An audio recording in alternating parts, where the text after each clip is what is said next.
Jesus is speaking not only on the physical realm, but also in the spiritual realm.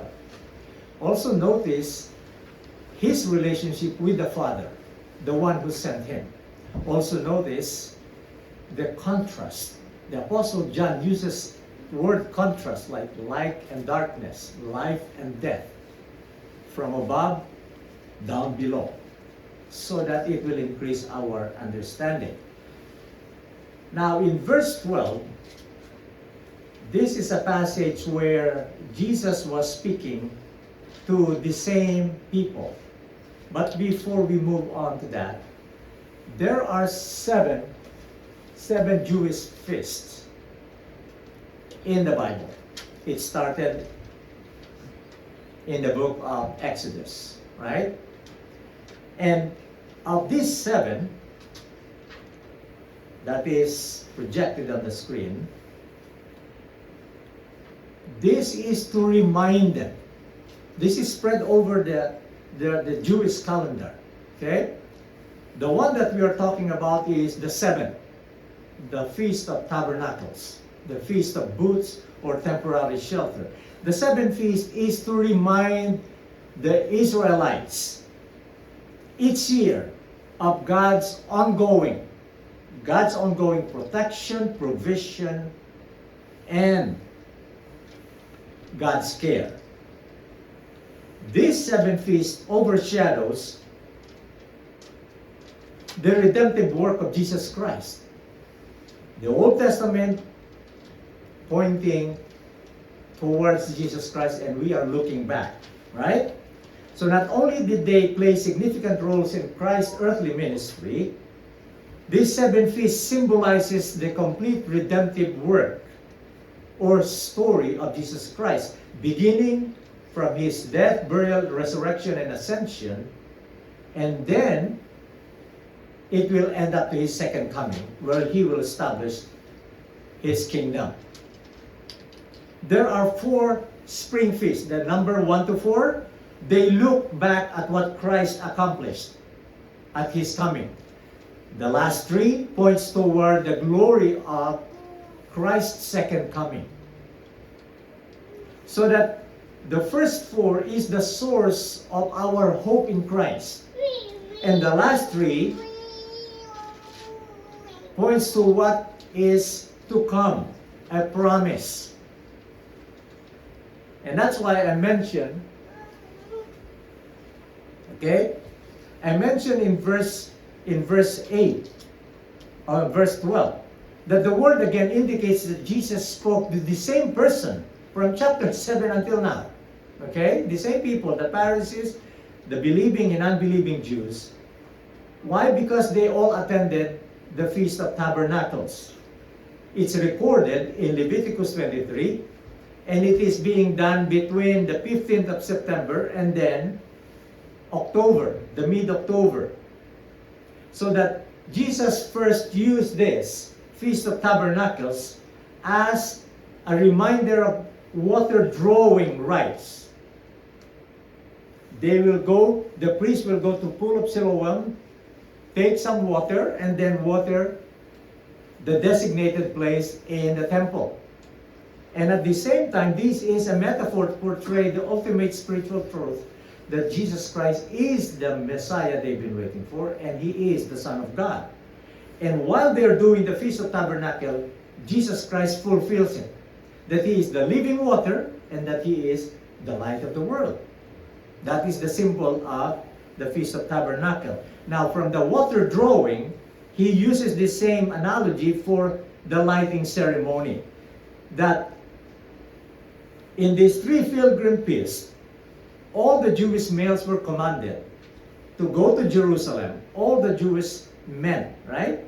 For this Passover unleavened bread, because they symbolize the coming or the atoning death of Christ on the cross. While the tabernacle, the Pentecost, symbolizes the first fruits or the assumption of Jesus Christ. And it marked the beginning of the first weeks.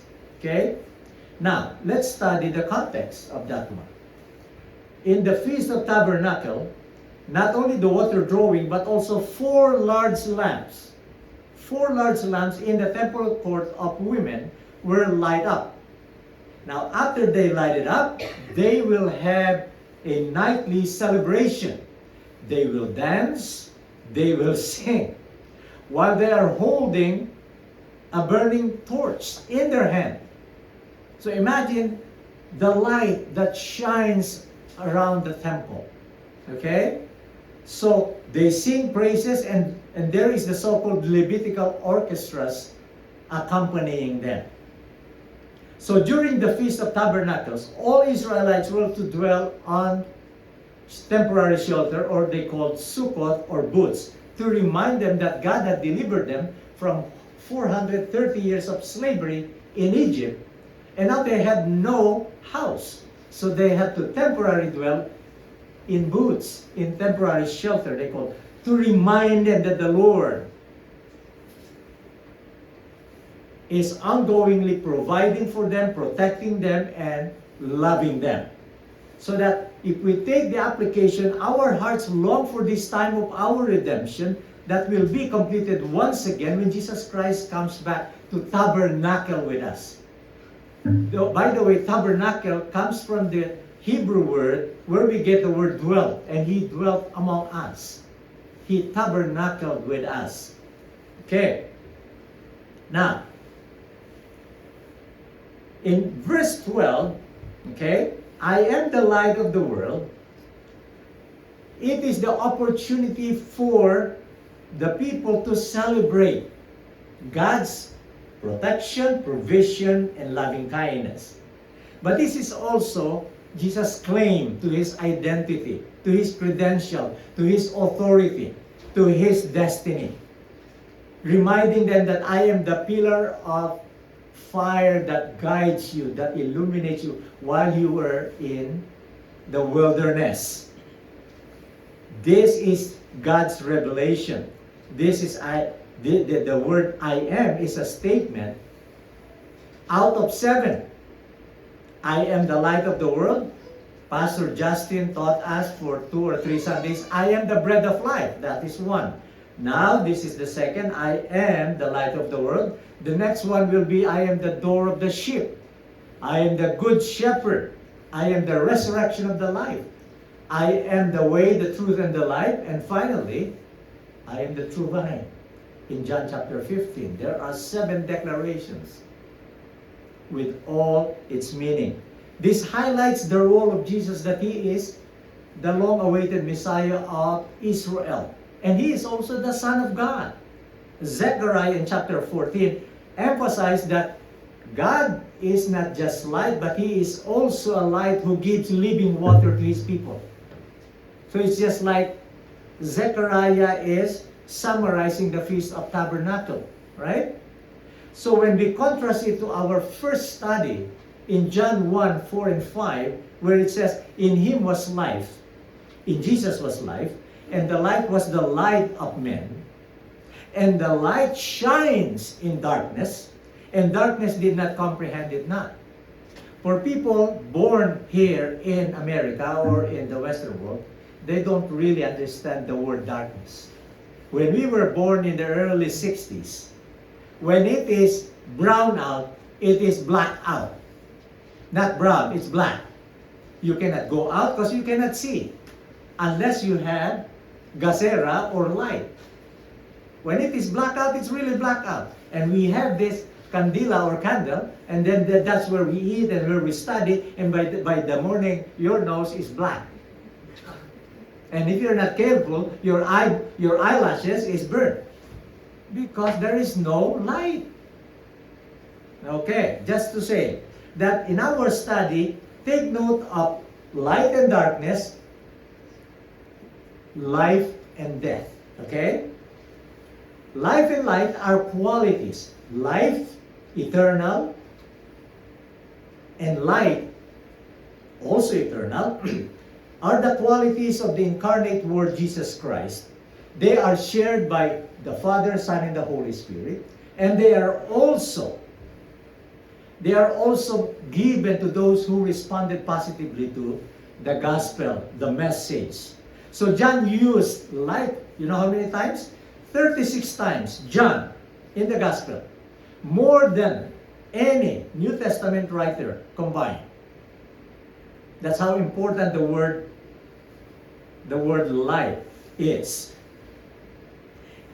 Also, light refers not only to the broader sense of the physical life, but also the life imparted when we receive Jesus Christ, which is eternal life. Okay? Intellectually speaking, light refers to the biblical truth, the embodiment of Jesus Christ. But darkness refers to wrongdoing, refers to falsehood. Morally speaking, light refers to holiness, God's purity. Morally speaking, darkness refers to sin, wrongdoing, and falsehood. Darkness has significance to Satan, while light has its significance to Jesus Christ. While darkness has significance in Satan and his demonic cohorts, because Satan is the prince of the air, prince of this world. And he's promoting darkness spiritually and also rebellion against God. The reason why sometimes people, when we share the truth, they deflect, they reject it outrightly because of the work of Satan.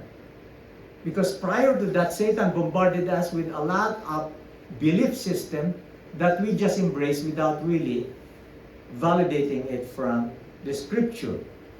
So spiritually speaking, darkness will never ever extinguish or overcome God's light. Because Jesus is the creator of life, and his life brings life to mankind, especially to those who believe. And in Christ we see ourselves that we are sinners, that we need a Savior. When we follow Christ, the true light, we can avoid walking blindly, because there will always be light that guides us. Jesus lights our path. Jesus lights our path so we can see how to live, spiritually speaking. A lot of people now are depressed, not because they are mentally incapable, but because Satan blinded them and they believe it, and that's why they are depressed.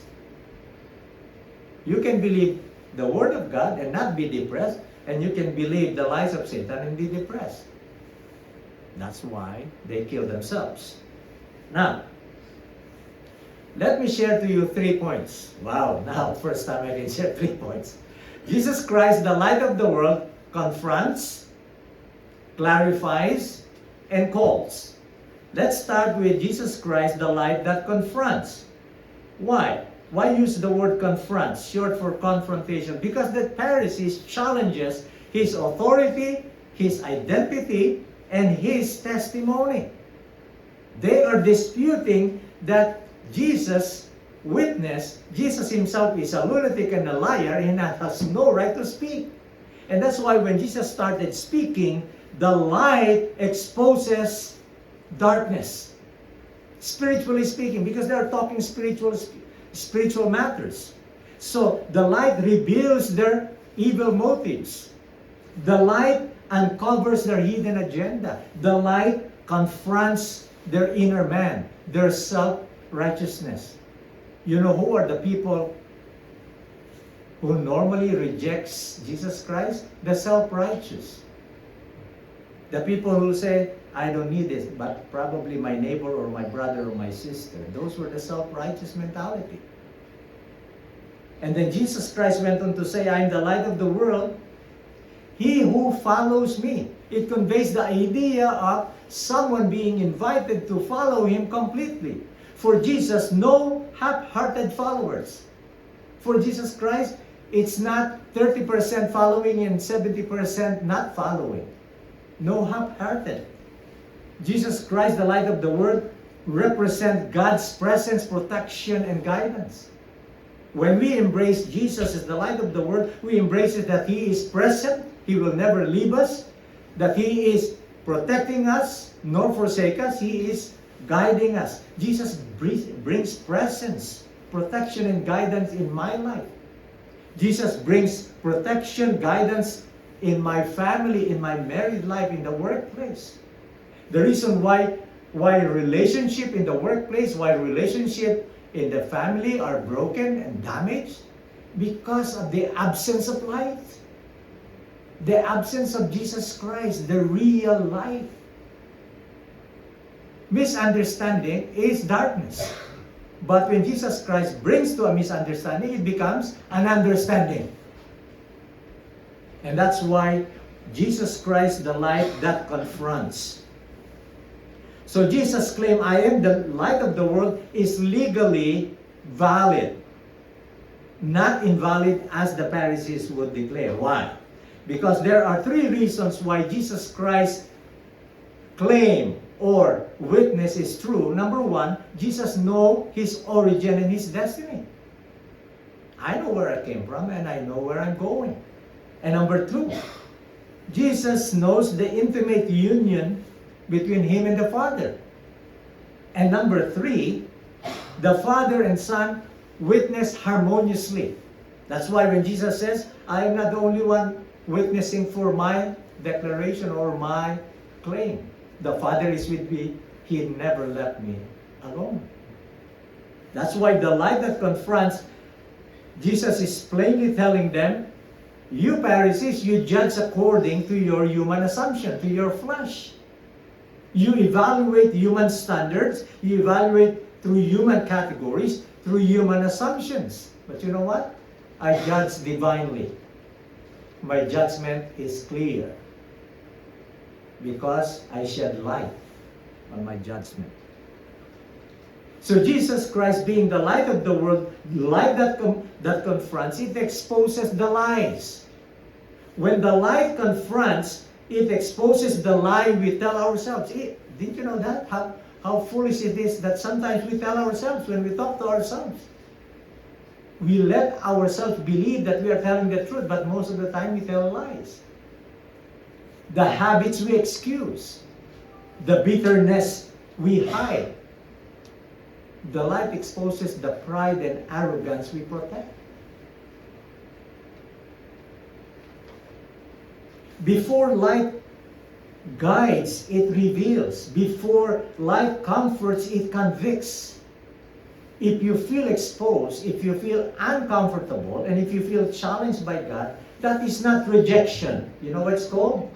Illumination. Illumination. Because light confronts. Let's take verse 19. Where is your Father? Because he was telling them that my witness is with me and the Father. Where's your Father? They were talking about the human father.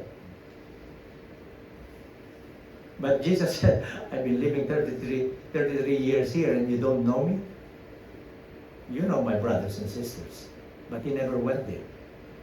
But Jesus, by the way, he was teaching in the temple at that time and no one sees him. He was not just standing, no, he was teaching.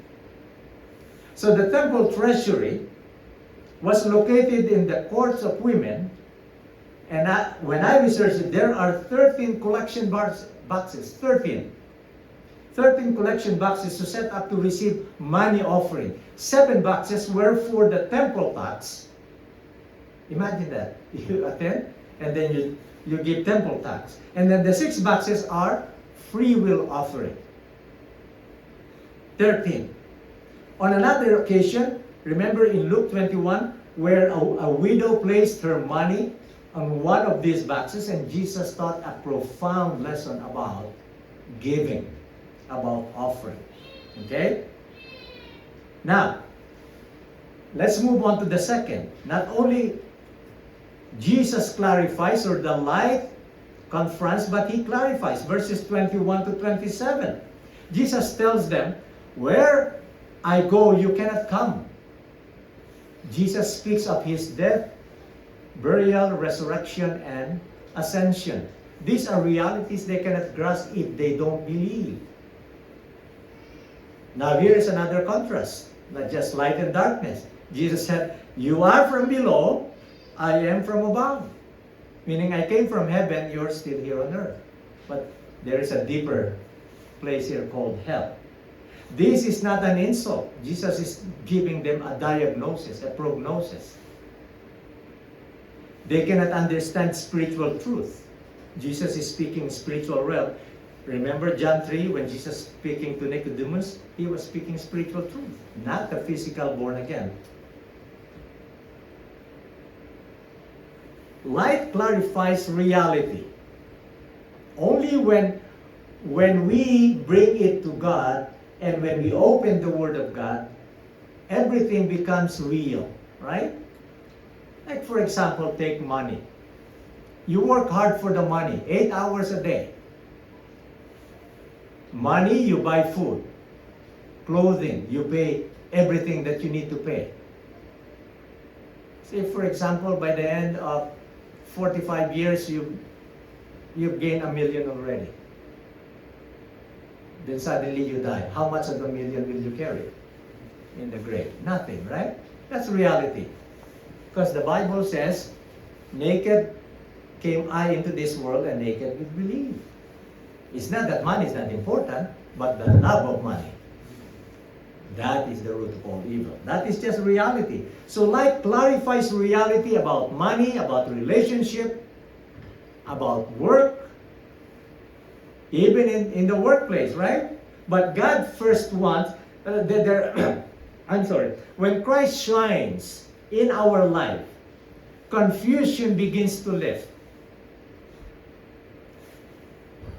When Christ shines into our life, priorities are shifted. Our sin loses its glamour, but truth becomes clearer and purposes becomes sharper. I was talking to Punit this Friday, and he was doing my physical therapy, and we were talking about spiritual matters, and he was sharing with me one of the research that people lives longer. Listen to this. These are from the science of the neurologists and the physiotherapists. People that has cleared purpose in life. So let me ask you, what is your purpose for living? Do you know your purpose? Why you're here? Punit was saying, according to research, when people are being asked what's your purpose for living and you can say it right then and there, chances are you will live longer. That's just their study. Anyway, that's just a side comment over there. Many people, God wants to fix their circumstances. But you know what? God first wants to fix their vision. To give them a new sight. A heavenly sight. A Christ-like sight. That everything we see is through the lens of Jesus Christ. Through the lens of the light of the world. In verses 21 to 30, Jesus revealed the consequences if a person rejects Jesus Christ. Imagine you're sharing the Word of God and this person rejected your sharing. He is not rejecting you, he is rejecting Jesus Christ. So here are the consequences according to verses 21 to 30. When someone will die in their sins, they will experience not only spiritual death, but also eternal death. One, because they are being self-righteous. You've met a lot of them. Verses 20 to 22. Verses 23 to 24, because they are being earthbound. Their focus are only here in the world. Third, verse 24, being unbelieving. Outright rejection. They don't want to believe. Can anyone force one to believe Jesus Christ? No. That someone has to decide that I am going to reject. These Pharisees, verses 25 to 29, are being willfully ignorant. They know the truth, but they pretend to be willfully ignorant. And that's why these Jews represented and displayed these characteristics. And that's why they will die in their sins, because of their being self-righteous, being earthbound, being unbelieving, being willfully ignorant. Now in verse 23, another contrast. You are from below, I am from above.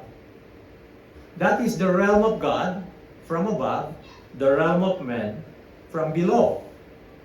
The world in this context is the spiritual system of evil. The spiritual system of evil dominated by who? By Satan, who promotes opposition with God, who blinds people. Like right now, this war in Iran. You know that the previous Shah, or the supreme leader, spent 47 years killing those who oppose them. And for them, that's morally right. And they are supporting this leader. You call it what? That is a perfect explanation of spiritual blindness.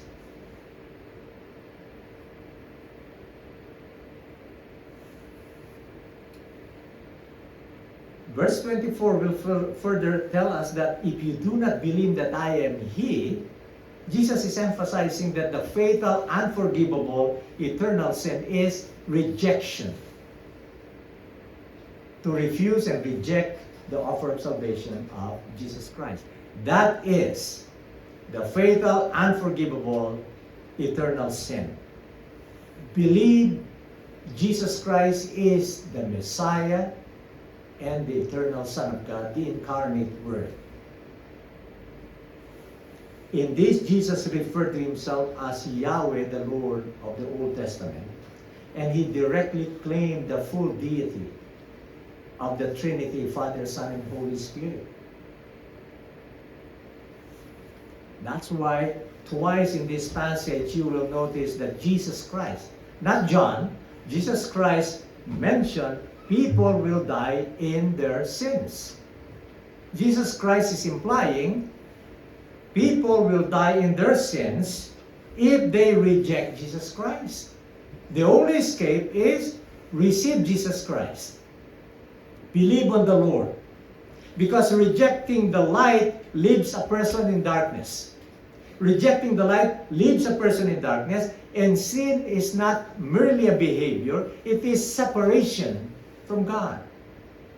When a person continues to live a sinful lifestyle, like the warmonger, the drunkards, the gamblers, the murderers, according to Revelation, they will not inherit the kingdom of God.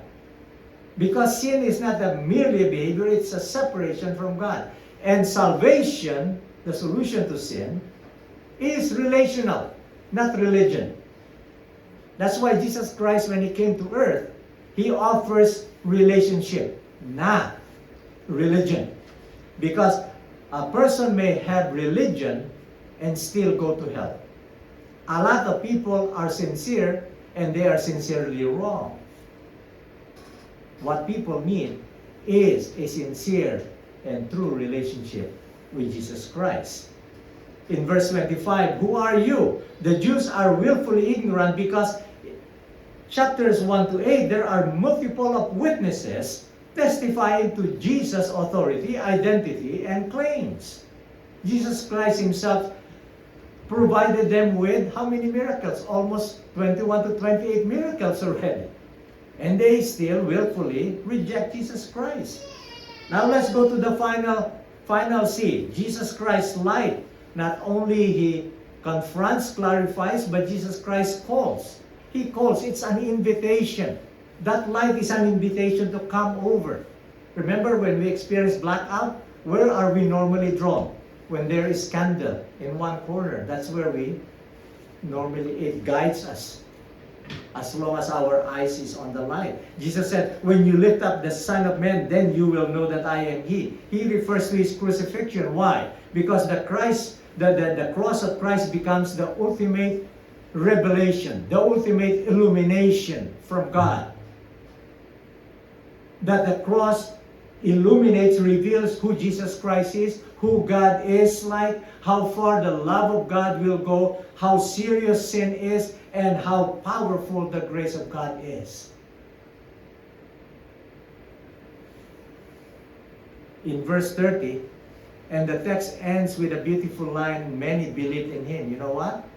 After His death, burial, resurrection, and then when He ascended up in heaven, many believed in Him, including James, his brother, and John. and Jude, by the way. Even in confrontation, even in tension, even in misunderstanding, the light of Jesus still calls people home. Why? The light of Christ is not merely a spotlight exposing. It's not a spotlight, but the light of the world is a beacon calling us to eternal salvation. Jesus confronts to cleanse us, Jesus clarifies to guide us, and Jesus calls to redeem us. The light confronts to cleanse, the light clarifies to guide, and the light calls to redeem. Now let's move to the last. A personal reflection. From the passage John 8:12. I am the light of the world. Who is talking? Jesus. Talking to the Pharisees and the Jews. Whoever follows me will never walk in darkness, but will have the light of life. Now here are the questions that I would like you to ponder upon. What part of my life needs light of Christ right now? Thoughts, habits, behavior, the way we treat others. What about our finances, our relationships? Is our relationship exposed to the light of life? Is our finances exposed to the light of the world? How do I personally respond to God's exposing something in my life? Defensive, relief, and more question. The lessons that I gleaned from this, and I would like to share with you, is one. When Jesus Christ says, I am the light of the world, He was saying, you cannot follow Jesus and stay in darkness. I cannot embrace Jesus and stay living a sinful life. Following Jesus is not an intellectual agreement, it's a movement. It's an action. It's stepping out of our old habits, stepping out of our old patterns, old sins, old identities. That light requires an active response. Second, not only I cannot follow Jesus, stay in a sinful living, God's light will always expose before it heals. Jesus will always expose that needed exposure in our life before it heals us. If God is revealing something uncomfortable in us, you know why? Because He wanted to heal us and restore us. That's why there is a word, conviction. That light brings conviction. It means that's a sign of God's nearness, not His anger. The third lessons we can glean from this, that spiritual blindness is real. Yeah, you are physically seeing something, and a lot of people are that, but a lot of them are spiritually blind. Not because they haven't seen the truth, they heard the truth, but their response is, that's not for me, it's for...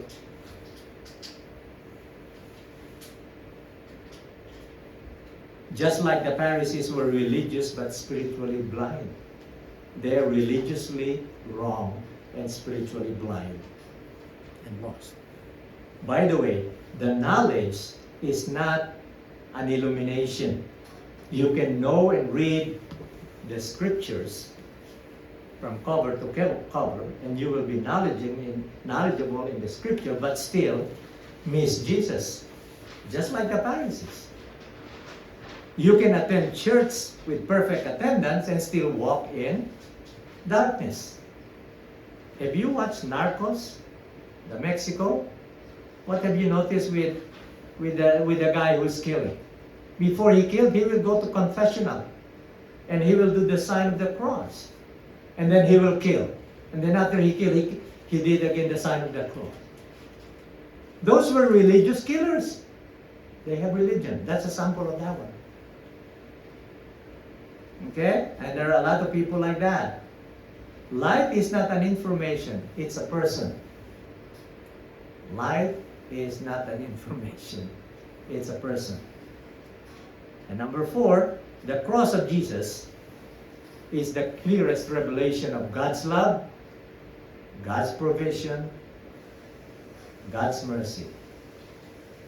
In the cross of Jesus, we see God's love, mercy, grace, humility, and justice. If you want to know God, what He is like, we need to focus on Jesus always. And number 5, Jesus is not just the light of the world. He must become the light of my world. He must become the light of your world. Because it's possible to admire the light, study the light, talk about the light, but never walk in the light. Let me repeat that. It's possible to admire the light, study the light, talk about the light, but never walk the light. That light must be followed. Whoever follows me will never walk in darkness. That's an invitation, the light that calls. Not whoever is perfect, not whoever is rich, not whoever is religious, but whoever follows. It calls obedience. The light is not just for the qualified, for the educated, for the elite. No. Light is for the willing, those who will follow. You will have the light of life, not a borrowed life, not a temporary light, but this is a light-giving, soul-illuminating, darkness-destroying light. What does Psalm 27:1 say? The Lord is my light and my salvation. I hope that this study will confront our belief about the light, will clarify, will call us to follow this light. Heavenly